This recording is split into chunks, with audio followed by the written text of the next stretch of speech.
ठीक है, तो ये हमारा लास्ट टाइम का डेटा फ्रेम बना था, DS1 कॉलम की कॉलम। सेकंड हमने ये बनाया था डेटा फ्रेम DF11, जिसमें DS2 कॉलम और की हमने 3 ही वैल्यू दिए थे।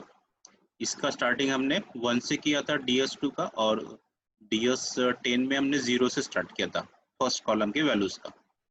दोनों को मर्ज किए थे हमने DF10 और DF11 को, तो हमारा आउटपुट क्या आया था, सिर्फ वो वाले रोज ही आए थे जो मैचिंग है। अब मैचिंग यानी कौन से कॉलम से मैचिंग है, तो की बाय डिफॉल्ट हमने कोई दिया ही नहीं उसको कि मैच करने के लिए कॉलम का नाम ही नहीं दिया हमने। तो उसने क्या लिया, जो जिसका भी कॉलम का नाम मैच करता है, इक्वल है, उसके बेस पे उसने मैच करके शो कर दिया। तो Z दोनों डेटा फ्रेम में था, तो वो Z वाला रो आ गया, एंड Y भी दोनों इसमें था, तो Y वाला रो आ गया। तो एक टाइम पे उसने DS1 की वैल्यू ले ली, एक टाइम पे DS2 की वैल्यू ले ली। ठीक है, Z इस जगह पे एक ही बार था, इस जगह पे एक ही बार था। Y यहाँ पे एक बार था, यहाँ पे भी एक बार था। ओके, X नहीं लिया उसने क्योंकि X दोनों जगह पे नहीं था, Q भी दोनों जगह पे नहीं था। वो ध्यान से देखिएगा वो, और उसको माइंड में बैठाइएगा। अब इसके बाद हम लोग गए थे, ये भी सेम ही किए थे हमने कि विदाउट हमने कॉलम का नाम स्पेसिफाई किए बिना यहाँ पे मर्ज किया था हमने ऊपर वाली लाइन में। एंड सेम चीज हम लोग यहाँ पे कर रहे हैं, पीडी डॉट मर्ज, लेकिन हमने क्या लिखा यहाँ पे, ऑन इक्वल्स टू की, यानी हम लोग को स्पेसिफिकली ये बता रहे कि आप जो है की वाला जो कॉलम है उसके बेस पे आप उसको मर्ज करिएगा। ठीक है, अब ये तो इक्विवेलेंट था, equivalent to inner join. SQL में डेटाबेस के ऑपरेशन में इसको इनर जॉइन कहते हैं। तो ये जो ऑपरेशन हुआ ये इक्विवेलेंट था इनर जॉइन के बराबर। और ये वाला हम लोग कर रहे हैं, यहाँ पे हमने सिर्फ मर्ज किया, ऑन इक्वल टू की किया, हाउ इक्वल्स टू लेफ्ट हमने एक पैरामीटर है जो इनबिल्ट पैरामीटर है, मर्ज वाले फंक्शन का इनबिल्ट पैरामीटर है, वो स्पेसिफाई किया हमने left side. Left side specify करने से हम क्या बता रहे हैं पाइथन के इंजन को, कि आप मर्ज करिए, लेकिन लेफ्ट वाला जो भी ये है डेटा फ्रेम, उसके सारे के सारे रोज पिक करिए। तो सारे के सारे रोज पिक किया और की भी पिक किया वहाँ की। अब अब क्या करेगा वो, कि जो ये राइट साइड का जो भी डेटा फ्रेम था उसमें जो भी मैचिंग वैल्यूज थी वो उठा के दिखा दिया। जेड की वैल्यू DS2 में थी, उठाया, वाई की वैल्यू थी, उठा लिया, बाकी एक्स की वैल्यू नहीं थी, वो नहीं उठाया। क्यू था एक्स्ट्रा का DF11 में, बट क्यू नहीं आया यहाँ पे, क्यू नहीं आया क्योंकि हमने क्या दिया था, हाउ इक्वल्स टू लेफ्ट, यानी कि सिर्फ लेफ्ट वाला पोर्शन है डाटा फ्रेम, उसी के वैल्यूज दिखाए गए।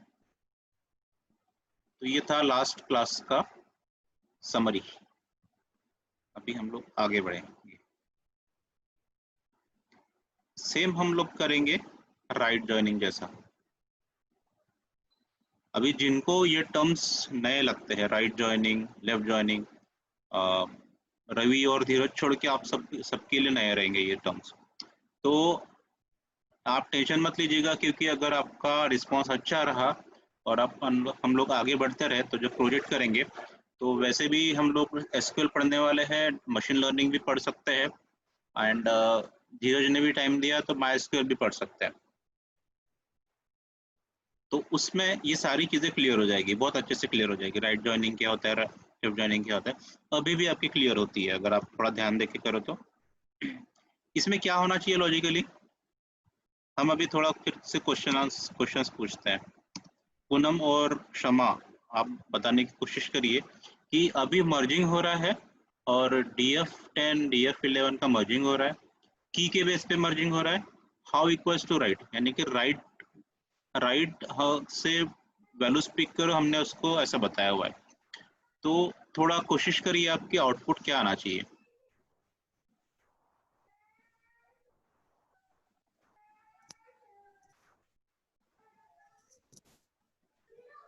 हाँ बताइए, कौन सर बताएंगे। ये DF DF11 के कीज जितने भी हैं उतने ही कितने रोज लेगा है? और तीन DF, रोज है, Q है, Z है और Y है। हाँ तो तीनों रोज आएंगे कि नहीं आएंगे? हाँ तीनों तीनों रोज सर, आएंगे। हाँ तीनों रोज आएंगे। क्षमा, एग्री करते हैं आप? हाँ सर। तीनों रोज आएंगे। ये जो राइट साइड का 11 है ना, DF11, इसमें 3 रोज है, तो हमने हाउ इक्वल्स टू राइट लिखा हुआ है। तो आप बताइए मुझे कि तीनों रोज आएंगे या नहीं आएंगे? सर तीनों आएंगे रोज। ठीक है, वैल्यूज कौन सी आएगी? क्यू के साथ, क्यू जो रो है उसमें वैल्यू कौन सी आएगी? DS2 की कौन सी आएगी, DS1 की कौन सी आएगी? नहीं सर, ये क्लियर नहीं है मुझे, इसका आइडिया नहीं आ रहा मैं है। बता देता हूँ। क्यू जो वाला रो है ना, ये क्यू वाला रो, क्यू वाले रो में DS2 यानी कि DS2 कहाँ पर है? DF11 में, राइट साइड वाले इसमें है, तो ये वाली वैल्यू 1 है। और जो DF10 है उसमें Q नाम का रो ही नहीं है।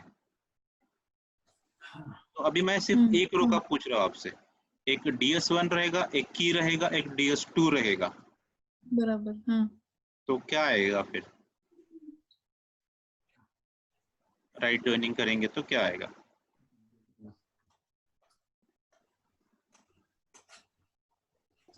सर जब हमने लेफ्ट जॉइनिंग किया था तो जो भी DF10 के वैल्यूज थे और जो दोनों के सिमिलर वैल्यूज थे वो पिक हुआ था और रेस्ट ऑफ द नन आया था। तो सेम यहाँ पे भी वही प्रोसीजर होगा ना कि जो DF11 के वैल्यूज और DF10 के सिमिलर वैल्यूज है वो आएंगे और अदर DF11 के सारे वैल्यूज पे नन आएगा, ऐसा? Correct, correct, this is what I expected. ठीक है, कि ये आप देखो, DS1 यानी DF10 की वैल्यू है ना, ये नन आएगी। क्यों? क्योंकि उसमें है ही नहीं। DS2 में ना DF11 में Q की वैल्यू 1 थी, वैसे ही यहाँ पे Y और Z की वैल्यू दोनों जगह पे थी, तो ये दोनों वैल्यू पिक करके ला लिया उसने। ठीक है, अगर आपको फिर भी अभी जो मैंने बताया वो फिर भी समझने में इशू आ रहा है तो मैं इसको और डिटेल में बता सकता हूँ एक्सेल में। नीड हाँ है? Sir please. ओके, तीनों जॉइंट्स देख लेंगे हम लोग। ठीक है,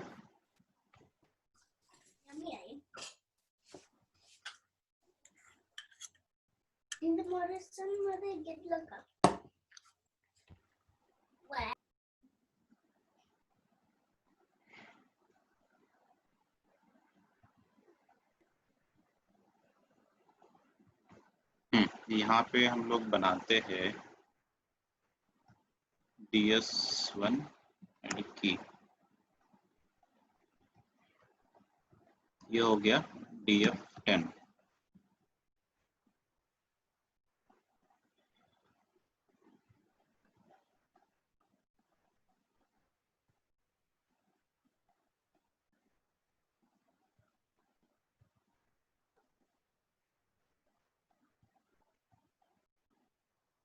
मैं रिकॉर्ड, बताइएगा।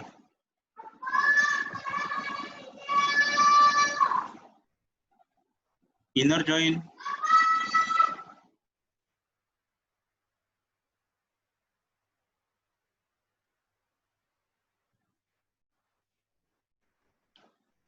इसमें बताइएगा इनर जॉइनिंग में क्या क्या होगा?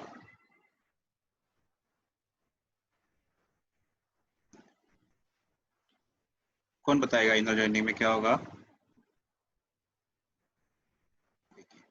एक एक करके पिक करते हैं हम लोग। एक्स कहाँ पर है? DF10 में है और DF11 में नहीं है, तो इनर जॉइनिंग में अब मैच किससे हो रहा? की से हो रहा। कॉमन कौन है? की है, तो मैच किससे हो रहा? की से हो रहा।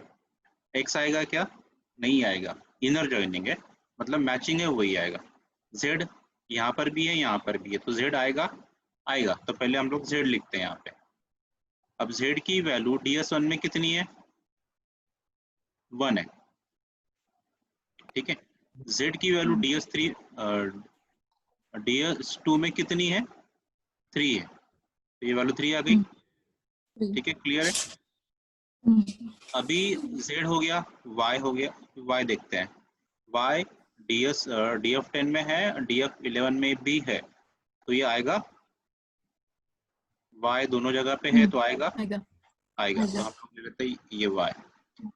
तो Y की वैल्यू DS1 में कितनी है? 2 है, यहाँ पे 2 लिख लिए। DS2 में Y की वैल्यू कितनी है? 2 है।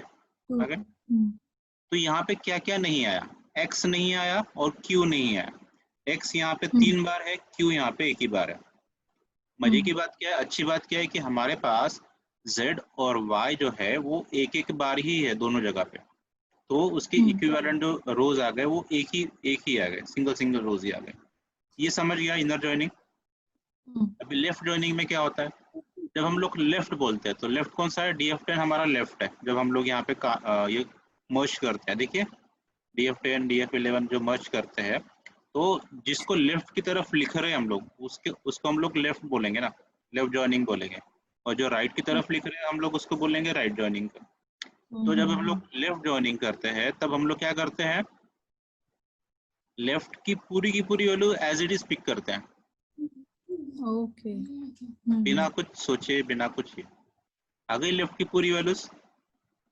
ठीक है, और उसके साथ इक्विवेलेंट टू राइट में क्या होगा वो भी सोचना पड़ेगा हमको। X है क्या यहाँ पे? यीशु शांत्र। ठीक है, X है यहाँ पे? नहीं है, तो X की वैल्यू कुछ नहीं आएगी, यहाँ पे N आएगी। जो नहीं है लेफ्ट में जो है वो ले लिया, राइट में उसके इक्विवेलेंट कुछ भी नहीं है तो वो नन आएगा। Z यहाँ पे है, लेफ्ट में है, राइट में कितना है? 3 है, तो 3 आएगा। Y जो है वो राइट में है क्या? कि यहाँ पे DF11 में DS2 के कॉलम में है क्या? है। कितना है वैल्यू उसका? 2 है, आ गया। X का कुछ है यहाँ पे? नहीं है, ये कितना आएगा? नन। समझ गया लेफ्ट जॉइन?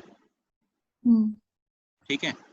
अभी मैंने आपको लेफ्ट जॉइन बताया, क्या बताया क्षमा? लेफ्ट जॉइन में क्या बताया मैंने? लेफ्ट जॉइन में जो DS1 सॉरी हाँ DF10 में की जो वैल्यूज है जो हम लोग लिखते हैं वो वहां पे पूरी आएंगी DS1 की।